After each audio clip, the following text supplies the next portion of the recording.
Véritable success story de la radio Espace Guinée, les grandes gueules, détentrices des meilleurs scores radio en Guinée, de la meilleure émission talk show, a donné le créneau horaire du départ au bureau et du retour à la maison, récoltant depuis des années consécutives le titre d'émission la plus écoutée en Guinée, toutes catégories confondues.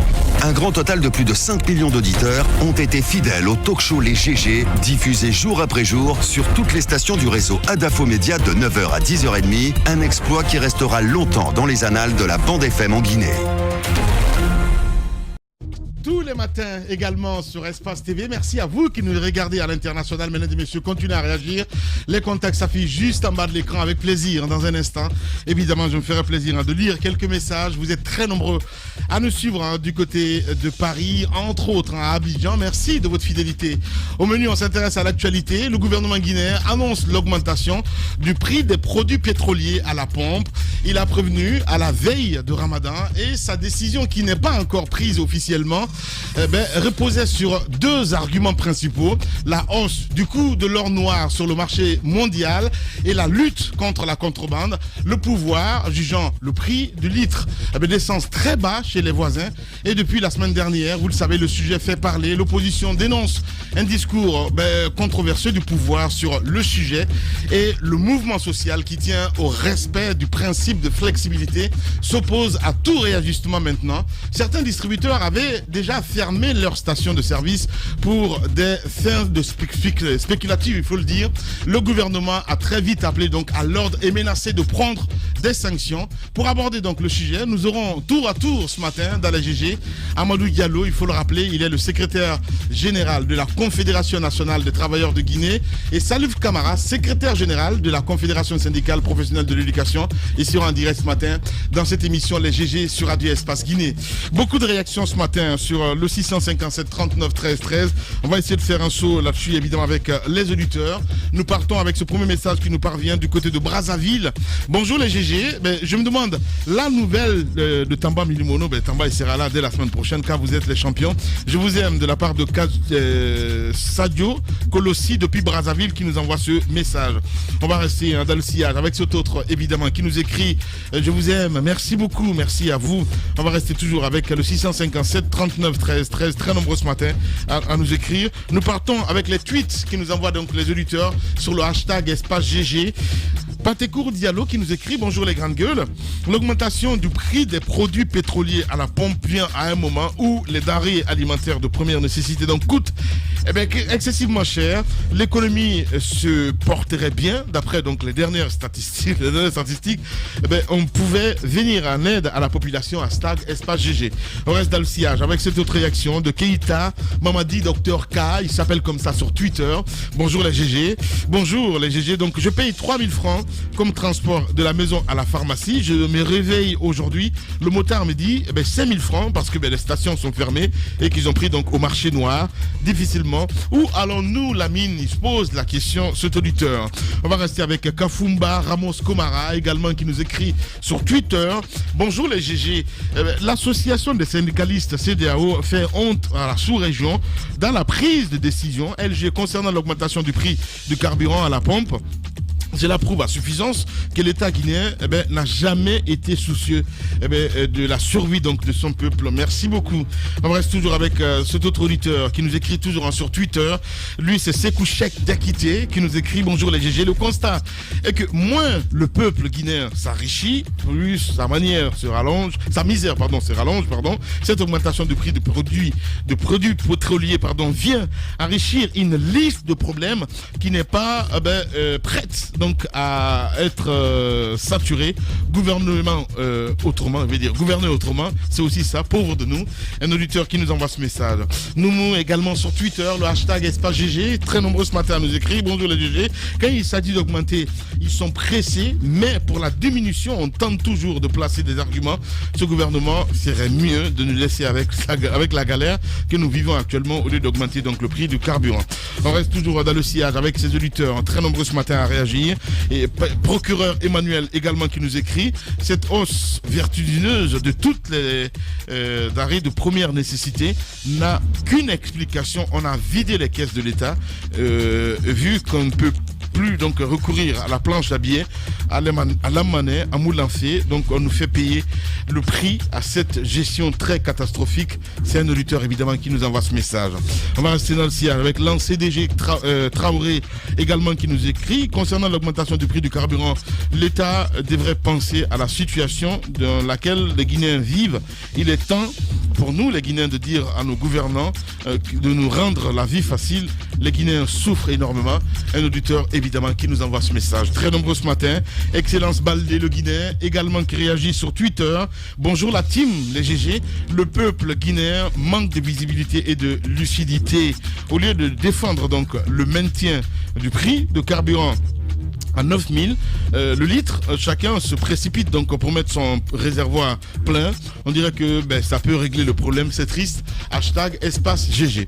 Toujours avec Ousmane le Noble également qui nous écrit sur Twitter. Bonjour les GG, l'augmentation du prix du carburant prouve en suffisance que le peuple de Guinée est enfin prêt pour accepter donc cette pique. Hier, l'embouteillage qu'il y avait à la pompe en était un exemple palpable. Ce peuple résigné et incapable mérite son sort. Ousmane le Noble événement qui nous envoie ce message. On reste toujours avec Ibrahim Assori Kouyaté, cette fois-ci qui nous écrit sur Twitter. Bonjour les GG. Malheureusement, le peuple paye le lourd tribut de la saignée financière, donc engendrée par la volonté manifeste, voilà, il faut le dire, d'un groupuscule de se maintenir au pouvoir contre vents et marées. La vie en Guinée est une véritable constellation de crises. Où est le bout de tunnel, donc très loin. Donc lui se pose la question ce matin. Cet auditeur, on reste avec CC Blaise, un dernier tweet qui nous parvient à l'instant T sur le hashtag espace GG. Bonjour les grandes gueules. En Guinée, l'État régule l'économie et celui qui nous mène donc dans de multiples crises.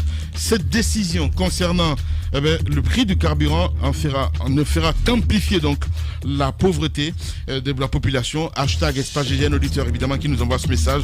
Continuez à réagir sur le 657 39 13 13. Merci à Big Up Kaba également qui nous écrit un État qui ment à son peuple ne mérite nulle part la compassion. Donc c'est un auditeur évidemment qui nous envoie ce message. On va rester avec cet autre aussi qui nous écrit. Lui c'est Adi Diallo qui nous écrit également. En Guinée, les militaires se considèrent comme des rois. Ils marchent sans plaque, d'immatriculation sans interdit, etc. Enfin, Moussa Makadabi également qui nous écrit sur Twitter, sur le 657 39 13 13. Bonjour Lamine, bonjour à toute l'équipe. Ce fameux tableau présenté donc par le FNDC et M. Selou Dalen Diallo sur le prix du pétrole et les taxes est une honte pour notre pays. Lamine, prenez votre temps avec des experts pour bien étudier donc ce fameux tableau. Vous trouverez des faux, mais vraiment des faux. Le gouvernement est serein et stable. Bonne journée à Famoussa Makadiabi qui nous envoie ce message sur le 657 39 13 13. On enchaîne et c'est le dernier message d'ailleurs qui nous parvient donc à l'instant T, c'est de Titanium. Bonjour les grandes gueules. Le carburant coûte plus cher dans les pays de la sous-région qu'en Guinée. Le prix du carburant de certains facteurs économiques. Le baril est aujourd'hui à $69. Titanium qui nous envoie ce message. On continue le débat, mon cher Jacques, avec évidemment nos invités que nous allons recevoir dans un instant. C'est Amadou Diallo que nous allons appeler dans un instant, évidemment, sur notre antenne. Peut-être des choses à rajouter en ce qui concerne évidemment cette actualité, Jacques, parce que ça bouge dans tous les sens. Oui, et c'est important quand même de revenir là-dessus parce qu'il y a deux arguments qui sont brandis par le gouvernement. C'est vrai, quand on observe autour de nous, il y a des pays qui vendent un peu plus cher que la Guinée, même si... c'est pas pour autant qu'on doit se mettre au fort. Ce n'est pas pour autant, même si l'État a tendance pourtant parfois à exagérer sur les coûts, parce que pour la Côte d'Ivoire, on nous avait présenté une situation autour de 16 000 francs guinéens si on ferait la conversion, sauf que c'était mal calculé. Ouais. C'est plutôt autour de 10 000, donc c'est 10 000 et quelques. Donc si aujourd'hui on veut se mettre à ces niveaux, parce que le second argument c'est celui-là, parce qu'on estime que si le prix est bas en Guinée, on encourage, n'est-ce pas, la contrebande. Il y a les stations de service qui sont installées au niveau des frontières et l'essence est pompée là pour envoyer dans d'autres pays. Moi, je me dis que l'État ne peut pas nous le dire. C'est lui qui prend des mesures, mais c'est à lui de faire en sorte que ceci soit contrôlé. c'est vrai, on le dit souvent, les frontières sont poreuses, mais c'est parce qu'on accepte d'abord qu'il y a beaucoup de stations au niveau des frontières. Et il n'y a même pas de distance qui est respectée. Vous avez des stations au même endroit qui sont regroupées. Et comme on le dit souvent, je crois que tout ceci cache une certaine complicité de l'État, que lui-même il encourage le trafic et il vient le dénoncer et il se cache derrière ce trafic pour expliquer l'augmentation du prix du carburant. Je crois que la responsabilité première revient à l'État. S'il y a de l'action véritable en amont, on peut éviter tout ce qui est en train, n'est-ce pas, de se dessiner. Ouais. On ne pas aller trop vite en besoin, au moment de Daoud Mohamed, pardon. Non, il ne faut pas aller trop vite en besoin, mais c'est qu'aujourd'hui, le Guinéen, il faut le dire, on a dit que chacun est prêt à aller vers cette augmentation du prix du carburant, parce que si on n'était pas prêt, on aurait vu des actions dans ce sens, mais aujourd'hui chacun s'approvisionne et chacun se prépare déjà à acheter le litre. Je ne sais pas si c'est à 10 000, à 12 000, on ne sait pas trop. On attend bien de savoir ce que ça va donner, mais je crois gouverner parfois c'est la mesure de l'opportunité. Ouais. Lorsque vous c'est anticipé, c'est anticipé. Oui. Lorsque vous ne mesurez pas l'opportunité de certaines de vos décisions, je crois que ça peut vous amener à des ennuis. C'est ce qu'on est en train de vivre aujourd'hui. Et qu'on entende un ministre dire par exemple que on va augmenter le prix du carburant, mais cela n'aura pas d'impact sur le coût du transport. c'est ridicule quoi. Ouais. C'est ridicule parce que vous ne pouvez pas dire que vous allez augmenter le prix du carburant, le litre à la pompe, et demander au chauffeur de ne pas augmenter. Parce que lui, il va acheter plus. Et est-ce qu'il va maintenir le transport aux frais habituels? Il ne le fera pas. Non. Ou qu'il roule pour vous, ou qu'il roule pour qui? Il roule pour vivre. Alors, cela va aussi suivre du côté du marché. Déjà, on est à une augmentation de plus de 50%, il faut le dire. Et augmentation des prix des denrées de première nécessité, on est aujourd'hui à près ou à 50% d'augmentation depuis avant le mois de Ramadan. Parce que si le kilo de viande qui était par exemple à 50 000 francs, on vous le vend aujourd'hui à 70 000, 75, à 65 000, 70 000 francs guinéens, ça veut dire qu'il y a une augmentation de plus de 30%. Et le sac de riz qui était à 280, 310, qui va aujourd'hui à 345 000, 300, et jusqu'à 350 000 francs guinéens. Et tout cela, on pense que on peut augmenter le prix du carburant et que cela ne saurait avoir d'impact sur le marché. Même les frais de location, on en parle, et tous les secteurs, tous les éléments vont connaître cela. Et on est déjà très asphyxié, et qu'on veuille encore nous étrangler pour finir avec nous. Je crois que c'est cette dynamique qui est engagée. Nul n'est contre l'enrichissement de l'État. C'est vrai, parce que il faut que l'État prélève des taxes, des impôts et autres pour travailler, pour faire ce que nous lui demandons de faire. Mais il faut aussi que, lorsque vous devez faire pour nous, que nous ne mourrons pas en attendant avant que vous ne terminiez ce que vous êtes en train de faire pour nous. Il faut qu'on survive pour vivre ce que vous allez nous proposer. Donc c'est un peu cela aujourd'hui. Je crois que l'opportunité n'est pas là pour une augmentation du prix du carburant à la pompe. Voilà, si tous les secteurs déjà sont minés, il faut le rappeler, parce que quand on prend les syndicats, on en parlera dans un instant, mon cher Antoine. Je veux dire, le moment est propice pour faire n'importe quoi. C'est un cocktail qui est je ne dirais pas Molotov, mais ceci comme le cocktail, il est en train d'être mis en place par le gouvernement lui-même pour se l'éclater à la figure. Il y a Al-Bayrak dont les travailleurs sont en grève aujourd'hui. Ça fait 19 mois que l'entreprise ne perçoit pas de subvention de la part de l'État. Récemment, on a entendu le porte-parole qui disait qu'il y a une subvention qui est accordée à Al-Bayrak, mais il ne sait pas si elle est débloquée ou pas. Hier, on nous a appris que ça fait 19 mois que l'entreprise ne perçoit pas ce salaire, cette subvention, à hauteur de 3 milliards chaque trimestre. Ce qui veut dire que c'est un gros montant. Les bus ne sont plus dans la circulation. Alors que normalement, pour une augmentation, on aurait dû se rassurer que les populations ont accès au transport public. Ce qui n'est pas le cas. Ouais. Le train Conakry Express est à l'arrêt depuis des mois. On n'en parle pas. Ça, c'est bien avant que l'augmentation ne soit ébruitée, mais surtout par rapport au coronavirus. Mais quel est l'apport que fait l'État pour atténuer un peu cette situation par rapport aux populations? Rien n'est fait. Le prix du transport public, il n'est pas baissé. Il n'y a pas de véhicule véritablement pour les populations, ni à Conakry, ni à l'intérieur du pays. Donc la plupart des citoyens se débrouillent et chacun fait comme il peut pour s'en sortir. Je me dis que l'État où le ministre des Transports, le nouveau ministre des Transports, je ne sais pas, j'oublie un peu son nom, parce qu'Abakas, c'est vrai qu'il a fait des promesses, on l'a accusé d'être un ministre Les grandes gueules. Qui est venu pour poser des actes, un ministre d'action. Il a promis beaucoup de choses.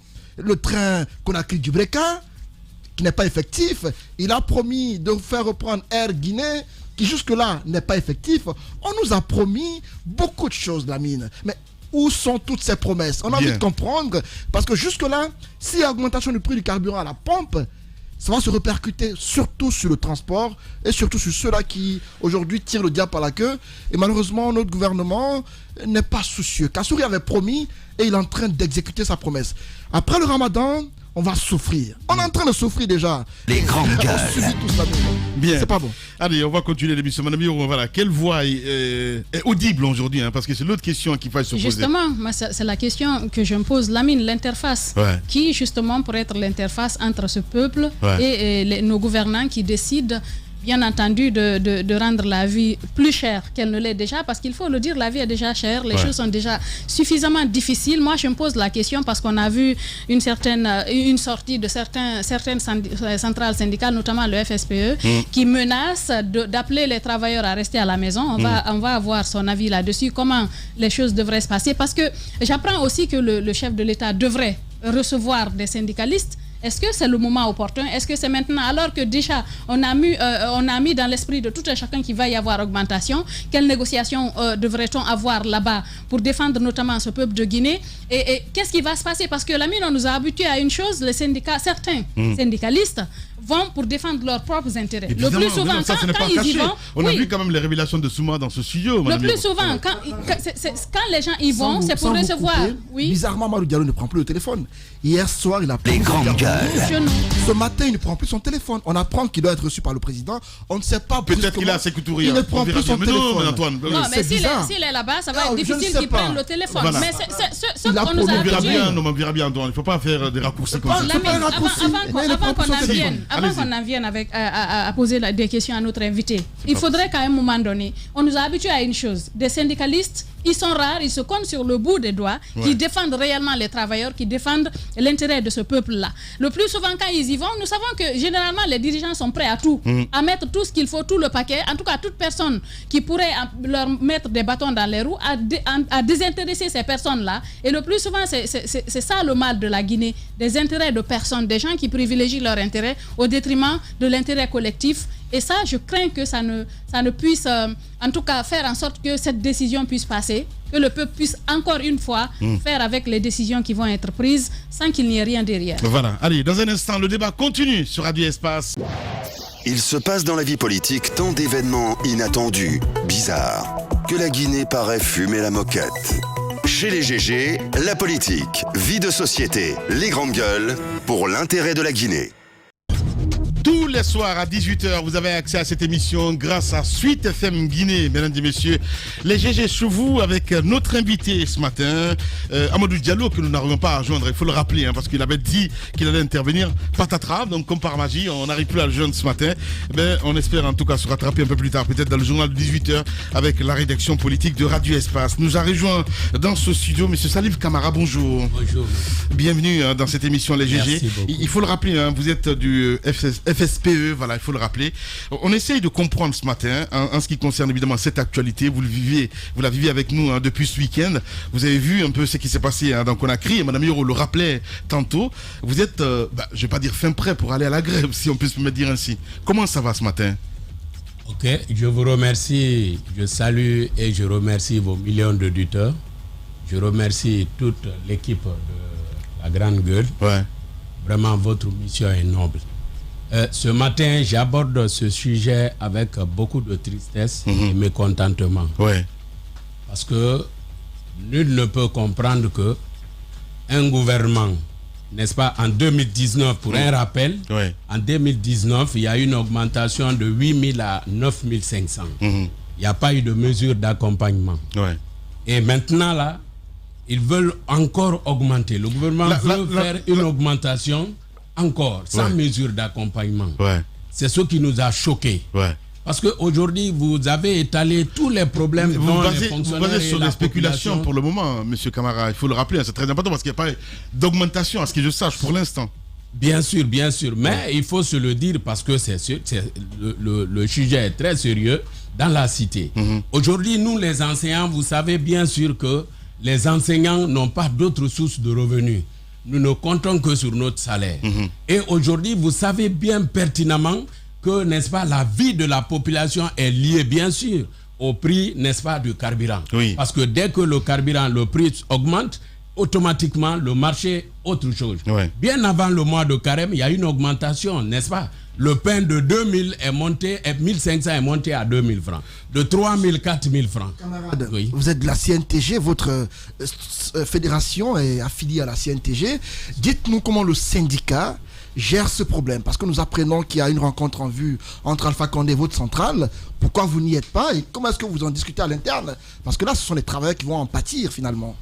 Bien, je vous remercie pour cette question. Pour le moment, je ne suis pas informé par rapport à la rencontre du président, la centrale et le président de la République. Mais ce que je voudrais dire que nous avons compris dans le mouvement syndical qu'il y a des personnes très sournoises.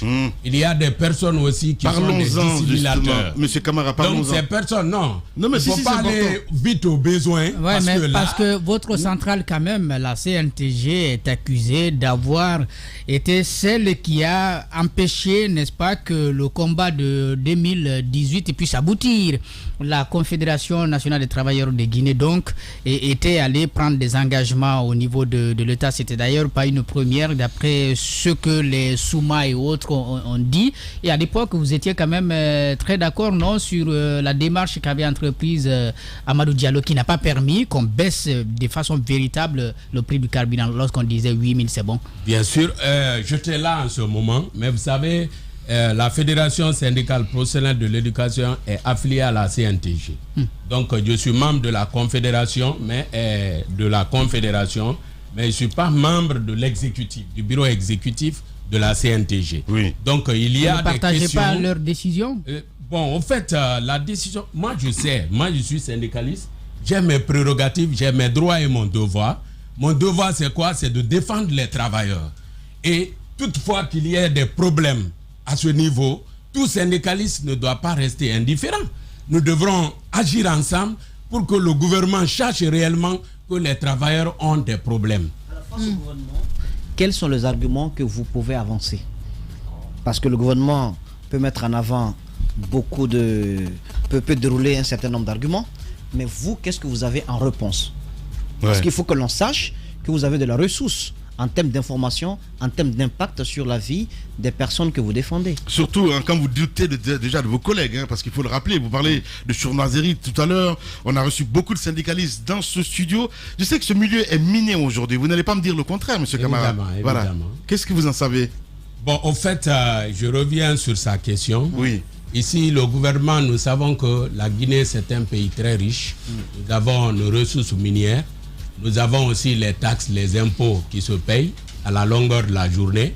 Ça, c'est un. Deuxièmement, lorsque le carburant, il y a une augmentation de 1500 francs guinéens, n'est-ce pas? Le gouvernement, en ce moment, on ne connaît, il n'y avait pas la pandémie, n'est-ce pas? Donc, le gouvernement a dû encaisser une économie. Alors, maintenant qu'il y a la pandémie, le gouvernement ne mettra pas un argument pour dire qu'il y a la pandémie, il y a eu ça, il y a eu ça. Mais qui pour parler avec le gouvernement? C'est la grosse question que Moussa pose ce matin. Non, mais entre-temps, il a organisé ce gouvernement deux élections. Bien sûr. Oui, deux élections organisées donc sur fonds propres. Bien sûr. Maintenant, nous savons que la Guinée est dotée des moyens. Il y a l'argent dans notre pays. Il y a l'argent. Nous sommes pertinemment conscients. Ça, c'est un. Deuxièmement, nous les enseignants, nous ne comptons que, je viens de le dire, nous ne comptons que sur notre dû. La sueur mais lorsque vous le dites, vous êtes aujourd'hui l'un des meilleurs fonctionnaires payés en République de Guinée, les enseignants. C'est vous qui le dites, hein? Ah bon? Mais je ne suis pas le meilleur payé par rapport à un enseignant. J'ai dit les enseignants. Les enseignants parmi les fonctionnaires guinéens, les enseignants sont les mieux payés aujourd'hui. Bon, là, je n'en sais pas si c'est ainsi. Alors nous dirons que... Parce que nous devrons être encore mieux payés que ça. Ah d'accord, parce vous êtes que nous déjà ne bien comptons payé que sur le salaire. Mais aujourd'hui, quand vous prenez les loyers, le logement, quand vous prenez aussi le sac de riz, c'est-à-dire on a tellement de problèmes, on ne peut pas citer tout. Et l'enseignant n'a pas où voler. Où nous allons prendre l'argent? Si vous en aviez, vous alliez voler. Vous prétendez mal payer, ils ont une caisse où ils puissent là-dedans. Si vous en aviez, vous voleriez? Pas du tout. Parce que notre déontologie ne nous permet pas. Quelle question? Alors, Lamine, moi j'aimerais bien lui poser cette question. Est-ce que vous n'êtes pas vite allé en besogne? Parce que vous êtes quand même affilié à une centrale, la CNTG, qui doit normalement rencontrer... Qui est l'interlocuteur. Qui est l'interlocuteur direct. Ouais. Imaginez que, par exemple, cette centrale puisse prendre une autre décision. Quelle serait votre réaction aujourd'hui? Au fait, la CNTG, c'est la centrale mère. Ouais. Mais lorsque il y a une crise dans la cité, la CNTG ne regorge que des fédérations. Très rapidement, elle devrait convoquer les fédérations pour en discuter, examiner le problème, n'est-ce pas? Et si cela n'est pas fait, moi je suis là en tant que secrétaire général d'une fédération syndicale. Je défends la coopération enseignante uniquement. Bien. Maintenant, la population de l'autre côté, la population aussi. Parce que qui dit enseignant parle des parents d'élèves, parle de la population. Mais aujourd'hui, cette population qui vit très mal aujourd'hui, dont le gouvernement ne peut pas maîtriser le marché, c'est dans tous les pays du monde, c'est ici en Guinée que nous voyons le taximètre peut fixer son prix, le vendeur du riz peut fixer son prix, et l'autre, mais où nous allons? Il faut qu'il y ait un gouvernement fort, un gouvernement digne du nom, qui est capable de protéger sa population, qui est capable de protéger, n'est-ce pas, les travailleurs. Un travailleur, c'est un noble parmi le peuple. C'est un noble, oui. Est-ce que vous êtes prêt à aller, donc dans un sens contraire de la décision, de la position que prendrait la CNTG, la centrale à laquelle vous êtes affilié? Ça m'étonnerait que la CNTG va de l'autre côté. Ça va m'étonner. Oui, mais si toutefois, nous sommes déterminés pour notre corporation, si toutefois, il n'y a pas de mesures, il n'y a pas, n'est-ce pas, une décision qui puisse, n'est-ce pas, amener le gouvernement, n'est-ce pas, à accompagner les travailleurs sur le plan de conditions de vie, de travail et le niveau de vie de la population, nous sommes prêts, nous, à appeler tous les enseignants à rester à la maison. Bien. En ce moment, puisque dans la loi L027, il y a un article qui stipule et qui dit que le droit de grève est reconnu aux agents de l'État qui exercent dans le cadre défini les textes législatifs et réglementaires en vigueur. Et à la matière, les jours non travaillés pour faute de grève ne seront pas payés. On s'en fout de cet article. Bien. Et si toutefois les mesures d'accompagnement ne sont pas là, nous resterons à la maison. Mais la FSPE aujourd'hui dispose de quelle force vraiment sur le terrain pour... Il ne faut jamais sous-estimer. Non, mais attendez. Vous avez sous-estimé Souma ici quand même. Jacques, je vous dis une chose, mon frère. Oui. Abaka Souma n'était pas comme ça au début. Bien. On sait comment il est devenu Abaka Souma. Je le réponds tout simplement. La FSPE, le secrétaire général, il est là. Je le réponds. La Fédération syndicale professionnelle de l'éducation est créée depuis 1945. Mais c'est quand même la plus vieille fédération syndicale de l'éducation de ce pays, n'est-ce pas? Et aujourd'hui, tous les enseignants sont conscients que nous avons des modes de vie très difficiles, très précaires. Nous tirons le diable par la queue. Au fait, alors aujourd'hui, tous ceux qui savent qu'ils doivent vivre bien, parce que qui parle du salaire parle d'une vie. Alors on ne peut pas laisser notre vie traîner dans la boue. Bien. En aucun cas. Bien. Alors nous allons, à l'heure où nous sommes, nous nous organisons très bien. Ouais. Parce que si le gouvernement, je répète encore et je le réitère, le gouvernement, il n'y a pas de mesure d'accompagnement. Si le gouvernement ne fait pas ça, nous allons dire à tous les enseignants de quitter dans les écoles. Bien. Et il n'y aura pas aussi d'examen. Ça, je vous le dis. Il n'y aura pas d'examen. Bien. Moussa, on va continuer le débat, s'il te plaît, dans un instant. Le temps de prendre du côté du Sénégal, Ibrahima Diallo, il faut le rappeler, le responsable de l'opération, du côté du FNDC. Les grandes gueules. Monsieur Diallo, bonjour. Bonjour Lamine et bonjour à toute l'équipe. Ibrahima Diallo, depuis donc Dakar, il y a des signes avant-coureurs donc qui annoncent que le gouvernement pourrait procéder à l'augmentation du prix du litre à la pompe. D'abord, la structure du prix, je sais que vous êtes exprimé là-dessus, mais dites-nous d'abord de façon générale comment vous entrevoyez tout cela. Oui, d'abord, nous avons eu accès à la structure des prix des produits pétroliers.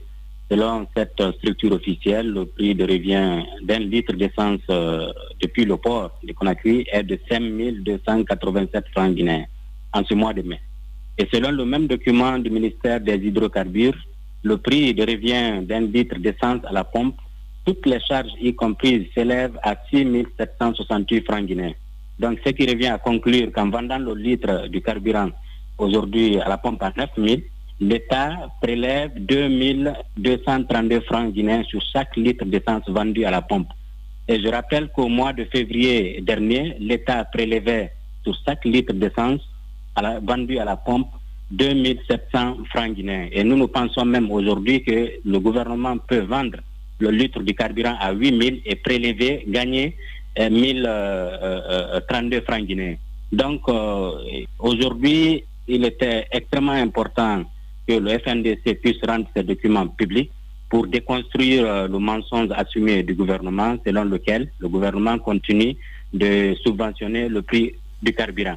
Et on avait l'information que la décision avait été déjà prise depuis le 5 juillet, le 5 mai, après la mission du Fonds monétaire international, que le président Alpha Condé avait décidé d'augmenter le prix du carburant à hauteur de 12 000 francs.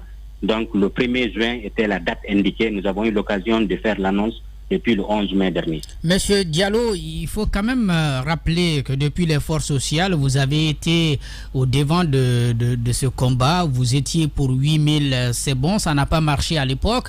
Est-ce qu'aujourd'hui, vos alertes, je comprends très bien, là, vous voulez conscientiser la population, mais en même temps, en tant que force sociale, force de lutte sur le terrain, est-ce que vous avez aujourd'hui des marges de manœuvre pour empêcher que le gouvernement aille jusqu'au bout de son initiative? Non, on n'est pas dans cette logique. Nous sommes dans une démarche pédagogique qui consiste aujourd'hui à conscientiser la population, à faire comprendre aux citoyens que la seule solution aujourd'hui pour régler le problème guinéen, c'est le départ de M. Alpha Condé. Et je crois que l'augmentation du prix du carburant vient renforcer cette démarche, cette logique à continuer à conscientiser la population. Et en fonction de l'évolution de la situation, nous allons prendre la décision pour donner des consignes précises allant dans le sens de cet objectif. Donc, pour cette fois-ci, étant donné que le FNDC a perdu de sa capacité de mobilisation, cette fois-ci, vous êtes dans une démarche plutôt d'alerte, une démarche de conscientisation de la population afin qu'elle découvre que l'argument du gouvernement n'est pas du tout vrai. L'argument n'est non seulement pas vrai, c'est du mensonge. Deuxièmement, nous voulons amener la population à prendre ses responsabilités, à prendre son destin en main, mais aussi nous nous inscrivons dans une logique selon laquelle la seule solution aujourd'hui qui doit mobiliser les Guinéens, c'est pour demander le départ de M. Alpha Condé. Bien. Ibrahim Diallo, en direct ce matin chez les juges. Allez-y, Madame Hiro. Alors, Ibrahim, au moment où il y avait les forces sociales, il y avait une capacité de mobilisation. On n'a pas pu empêcher l'augmentation du prix du carburant. On a vu cette mobilisation qu'il y a eu, on demandait 8 000 francs, c'est bon, ça n'a pas marché. Aujourd'hui, vu qu'il n'y a aucune force de contestation, est-ce que vous pensez que cette démarche pédagogique pourrait avoir une conséquence sur cette volonté du gouvernement d'augmenter le prix du carburant? Est-ce que vous ne pensez pas qu'aujourd'hui, il n'y a aucune barrière, le peuple de Guinée ou vous-même ne pouvez, vous n'avez que vos yeux pour pleurer en quelque sorte, vous n'avez aucune force, aucune capacité d'amener le gouvernement à fléchir, vous êtes là juste pour observer et voir les choses se dérouler sous vos yeux? Non, je crois que ce n'est pas la bonne analyse. La bonne analyse aujourd'hui est que l'État se retrouve dans une situation où la demande sociale devient de plus en plus forte et nous ne sommes pas dans la logique de nous interposer à l'instant même entre la colère des citoyens et le gouvernement guinéen. Vous savez que l'arme fatale du gouvernement a toujours été la manipulation des citoyens, mais je crois que l'État ne se sent pas bien dans cette logique et de voir que disons, la voie est ouverte entre le gouvernement et les citoyens. Et je crois que c'est pourquoi ce que vous avez vu ces derniers temps avec les manifestations un peu partout en Haute-Guinée et ailleurs, cela dénote que nous sommes dans une situation aujourd'hui qu'il y a des risques qu'on puisse subir des conséquences que nous avons vécues vers les années 2007-2008, où vous avez des gens qui sortent un peu partout pour casser tout, et donc nous allons subir les conséquences malheureusement. Je crois que c'est la dynamique, c'est notre position actuellement, et nous pensons que ce n'est pas une faiblesse, mais nous voulons vraiment, nous avons changé de stratégie, nous nous sommes améliorés et nous allons continuer dans ce sens pour l'atteinte de nos objectifs. Bien. Ibrahim Diallo, en direct ce matin chez les Grandes Gueules sur Radio Espace. Allez-y Moussa. Juste pour vous entendre sur l'autre argument qui est avancé, c'est que vendre un carburant moins cher en Guinée, c'est le risque de ravitailler par des chemins détournés les pays de la sous-région où le carburant coûterait un peu plus cher. Non, je crois que c'est plutôt une faiblesse de l'État. Je crois que le gouvernement brandit souvent la force pour dire que de la sécurité nationale et autres. Je crois qu'il faut plutôt déployer le peu de moyens qu'on a pour essayer de sécuriser les frontières afin d'éviter ce trafic. Mais cela ne justifie pas aujourd'hui la raison d'augmenter le prix du carburant pour faire souffrir la population dans sa globalité. Et l'autre raison évoquée d'ailleurs, c'est de comparer les prix avec le Sénégal et ailleurs. Je rappelle que le niveau de vie d'un Sénégalais, en tout cas d'un fonctionnaire sénégalais, est tout à fait différent du niveau de vie d'un fonctionnaire guinéen. Le SMIC n'est pas le même. Et en plus, à Dakar, ici, vous le savez, Moussa, et même si le carburant est augmenté ici, cela ne se reflète pas sur le transport public, parce que l'État a pris des dispositions pour mettre les transports publics un peu partout. Les gens se déplacent très facilement. Donc ce n'est pas la même chose chez nous. Quand le carburant augmente, tous les prix grimpent. Et c'est cela la vérité. Et l'autre vérité, Moussa, qu'il ne faut pas oublier, c'est que nous sommes conscients que l'État se retrouve aujourd'hui dans une situation financière désastreuse due à la facture salée du troisième mandat. Les caisses de l'État sont vides. M. Alpha Condé lui-même l'a reconnu. Le gouvernement, la même chose. Donc il faut avoir... le seul recours aujourd'hui, c'est le contribuable guinéen qui doit payer la facture du troisième mandat. Malheureusement, vu que à l'international également, les aides des partenaires se raréfient. Bien, allez-y Antoine, dernière question. Moi, ma question, c'est autour du diagnostic de l'état de santé du FNDC que vous représentez. On a envie de savoir ce que fait Ibrahim Diallo et Sékou Kondono à Dakar. Vous n'êtes pas sénégalais, vous êtes guinéen. Le FNDC aujourd'hui en Guinée, beaucoup estiment que le mouvement n'existe plus. Dites-nous ce matin comment se porte le mouvement et qu'est-ce que vous et Kondono faites au Sénégal alors que sur le terrain en Guinée, les choses vont clopin-clopin. Le FNDC se porte bien. Nous avons changé de stratégie. Actuellement, nous déployons toutes nos forces et énergies à l'international pour asphyxier davantage économiquement le régime de Conakry, mais aussi essayer de voir dans quelle mesure amener la communauté internationale, les institutions et les États à sanctionner les dirigeants qui sont de près ou de loin associés aux violations des droits de l'homme dans notre pays.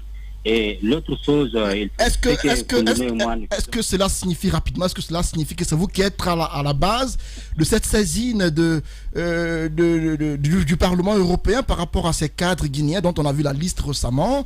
Et dites-nous clairement, est-ce que c'est un exil, votre présence au Sénégal, vous et Kondono, êtes-vous en exil aujourd'hui? Je crois qu'Antoine, tu devrais répondre à cette question. Nous sommes contraints de quitter notre pays. Nos amis sont en prison aujourd'hui. Votre vie est-elle menacée? Parce que beaucoup pensent que vous avez peur de revenir en Guinée parce que vous ne voulez pas faire la prison. Antoine. Mais si, il faut y répondre. Antoine, je voudrais te dire que nous avons reçu ce qu'Alpha Condé n'a pas reçu en 98, parce que lui, on est parti sur sa propre citation selon laquelle il ne faut jamais se livrer à ton ennemi. Et pour preuve, lui, on a arrêté Alpha Condé à la frontière entre la Guinée et la Côte d'Ivoire. Donc nous avons réussi quand même à nous mettre en sécurité pour sauver le combat. Mais là, beaucoup pensent plutôt que vous avez fui le combat, parce que le fait de quitter le territoire national, vous fuyez carrément le combat, parce qu'il y a aujourd'hui Founike Mengué en prison, qui s'est livré tout de même. Il y a d'autres ténors du mouvement qui sont en détention, et vous quittez le pays. Beaucoup pourraient tirer une conclusion en disant que Koundono et Ibrahim Diallo ont fui la Guinée parce qu'ils ne peuvent pas assumer le combat en Guinée. C'est pourquoi vous et moi, on échange aujourd'hui. Si j'étais en prison, je n'allais pas être sur les grandes gueules aujourd'hui. Et c'est pourquoi également à l'international, vous avez vu tout ce qui est en train de se passer. Du côté des États-Unis, la Guinée a perdu 500 millions gratuitement. Et les initiatives en cours pour les sanctions. Donc je pense qu'aujourd'hui, nous sommes organisés à l'interne, de sorte que tous les leaders ne soient pas en prison, parce que c'est le vœu du gouvernement guinéen et c'est le vœu de M. Alpha Condé. C'est pourquoi d'ailleurs Alpha Condé est fâché contre son homologue président du Sénégal. Mais c'est de bonne guerre. En tout cas, l'autre question, je ne vais pas vous dire qu'est-ce que Koundono et moi nous faisons à Dakar. Ça relève de notre vie privée quand même. Abdraman Sano est-il toujours le coordinateur du FNDC? Bien sûr que oui. Voilà. Merci beaucoup en tout cas, soldat. Merci Ibrahim du côté du Sénégal. Hein. Il était en direct ce matin, le coordinateur donc de FNDC, chargé des opérations, c'est bien cela. Vous restez avec nous sur Radio Espace. Réagissez dans les GG sur Radio Espace Guinée, Espace TV, sur le hashtag EspaceGG, par SMS GG au 8037 chez Orange et gagnez votre t-shirt avec EasyCom. Téléphone 00224 626 26 10 06 ou 00224 664 24 80 00 www.easycomgn.com. Page Facebook EasyComGN. Avec notre invité ce matin dans ce studio, Madame Yor, on a écouté Ibrahim Diallo du côté de Dakar. Notre invité, M. Camara, qui est toujours avec nous. Bien, et on a écouté Ibrahim Diallo qui l'a expliqué. Ils essaient d'adopter une autre stratégie, plutôt pédagogique, en essayant de prendre le contre-pied des révélations faites par le gouvernement, justement pour justifier l'augmentation du prix du carburant. Je pense que c'est de bonne guerre. Comme il l'a dit, ils sont en exil, ils ne peuvent utiliser que les armes à leur disposition pour mener le combat. Le problème, le constat sur le terrain, c'est qu'on a l'impression d'avoir un peuple résigné finalement, parce qu'aucune contestation possible, peut-être plutôt la voie pédagogique, et on attend de voir ce que le syndicat peut apporter. On en a un dans ce studio justement. La question que moi j'aimerais vous poser, à supposer qu'il y ait augmentation aujourd'hui, c'est vrai que vous avez dit les enseignants vont rester à la maison, mais le mal aussi du syndicat en Guinée, c'est cette division, cette fissure qui est visible. Aujourd'hui vous êtes divisés. Quand nous prenons par exemple le SLEG, on en a deux. Il y a ce bicéphalisme qui est là. À tous les niveaux, vous ne vous entendez pas. À supposer que vous veillez aller à l'encontre de la décision qui sera éventuellement prise par le gouvernement, est-ce que vous pensez que vous allez réussir? Je vous remercie pour cette question. Vous savez, et ce que je viens de vous dire, nous avons une mission. Et tout syndicaliste qui sait que tu es là, pas pour tes intérêts, mais pour les travailleurs de Guinée, je pense que nous ne devrons pas aller vers ceci. C'est eux qui doivent venir pour que nous forgeons ici une force parce qu'aujourd'hui, on ne peut pas imaginer, surtout nos mamans au marché. Quand nos mamans vont au marché, elles peuvent faire 1 heure du temps. Parce qu'elles vont marcher fatiguées. Pourquoi vous vous combattez? Pourquoi vous vous faites la guerre? La question, c'est la division en votre sein. Premièrement, d'abord, non, la question de division, il faut que la classe ouvrière se réveille. En quoi faisant? En quoi faisant? C'est en suivant, parce qu'on se connaît. Le milieu syndicaliste, on sait les sournois et n'est-ce pas les dissimulateurs. Les grandes gueules. Bien. Maintenant, les sournois seront dénoncés bientôt. Bientôt. Bien sûr. Mais alors que dites-vous d'Amadou Diallo, qui est tout de même le secrétaire général de la plus grande centrale syndicale du pays, CNTG, mais qui depuis quelque temps a donné sa langue au chat et qui pratiquement n'existe plus sur le terrain. Dites-nous clairement comment se porte la CNTG. Est-ce que vous allez bien à votre sein? Il est à la caisse de prévoyance sociale. Je vais vous dire une chose aujourd'hui. Comment se porte la CNTG? La CNTG se porte bien. Mais pas très bien. Ok. Maintenant, nous sommes en train de revoir bientôt le congrès au mois de septembre. Général Amadou, sa personne, il est bien, mais il est lourd. C'est vrai? Il est lourd comment? Il bouge difficilement. Il y a beaucoup de régimes alimentaires pour avoir. Non, ça c'est au sens figuré. Quand je dis qu'il est lourd, c'est au sens figuré. C'est-à-dire qu'il bouge difficilement. Je comprends. Donc, nous, en tant que la nouvelle génération, nous essayons de le faire bouger. Ça, c'est un. Deuxièmement, la classe ouvrière doit avoir l'œil de lynx sur le syndicat. Tout syndicaliste qui n'accomplit pas ses prérogatives syndicales, que la classe ouvrière le sache. D'accord. Vous comprenez? Oui. Aujourd'hui, les fonctionnaires ne sont pas logés.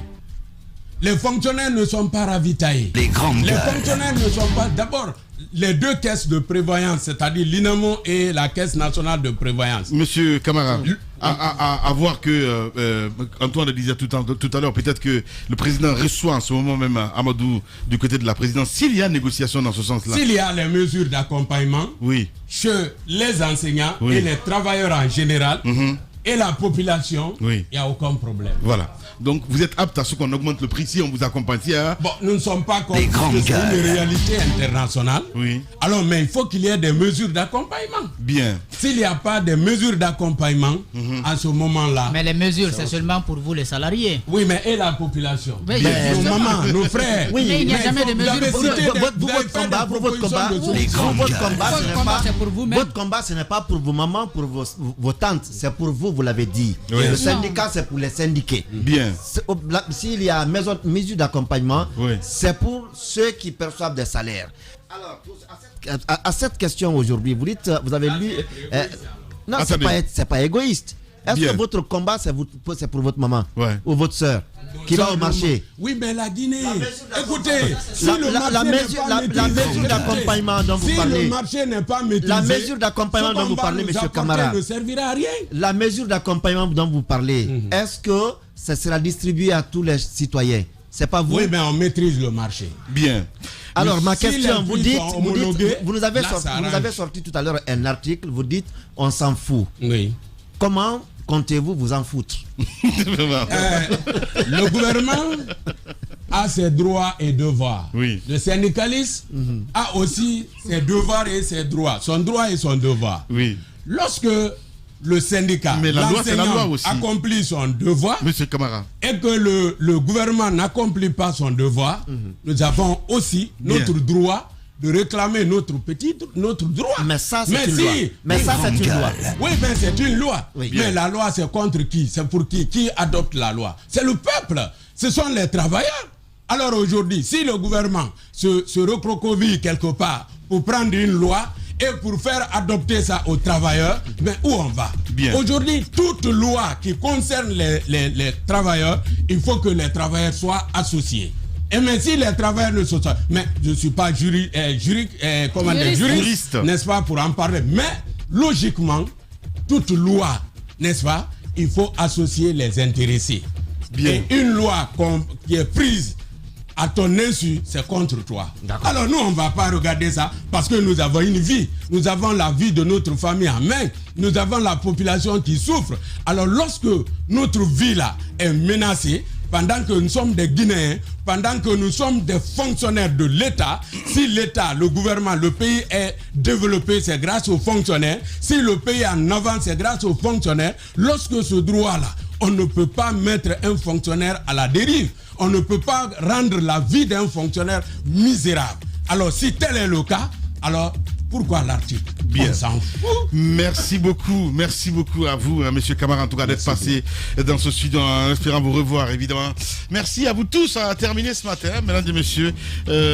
Merci à la régie, du côté de la régie. Donc, Mafata Sanou était là. Alassane Diallo, l'homme de nuit. Mohamed Diaby a tenu les sons. Dans un instant, sur Espace TV, c'est Mohamed Daouda Camara que vous allez retrouver, évidemment, avec votre émission Club de l'Actu.